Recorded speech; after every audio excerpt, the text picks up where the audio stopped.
ঘটনাটা ঠিক যেন রাতে বাড়ি ফেরার লাস্ট ট্রেন। তাই সবাইকে ছেড়ে যেতেই হলো। ভাবলে মনে হয় এই তো সেদিন, হাতে গোনা মাত্র কটা দিন কিংবা বছর। আকাশ নীলে একটি সূর্য ওঠা দিন। সেদিন এক নতুন অরুণোদয় ঘটেছিল।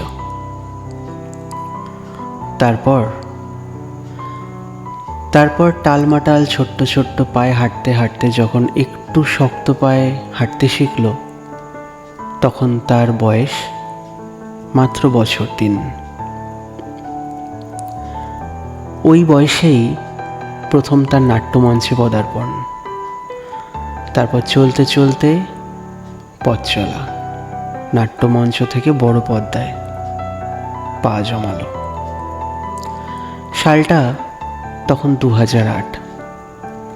চিরদিনই তুমি যে আমার বড় পর্দায় ঝড় তুলল। সেই ঝড়ের মাথায় চেপে অনেক নদী বাঁক পেরিয়ে সেদিন তালসারি সমুদ্র তটে এসে থমকে দাঁড়ালো। চিরদিনের এই থমকে যাওয়া তালসারির অথই জলের চোরাবালিতে অরুণোদয়ে হারিয়ে গেল। শুটিং চলছিল, ভাবেনি কেউ, অরুণোদয়ও না। নিষ্ঠুর নিয়তি ওখানেই দাঁড়িয়েছিল। দুঃসংবাদটা ছড়িয়ে গেল, শোকের ছায়া ঘন হলো, মনের আকাশ মেঘলা হলো, হৃদয় জুড়ে কান্না এলো, অশ্রু হয়ে ঝরে পড়ল।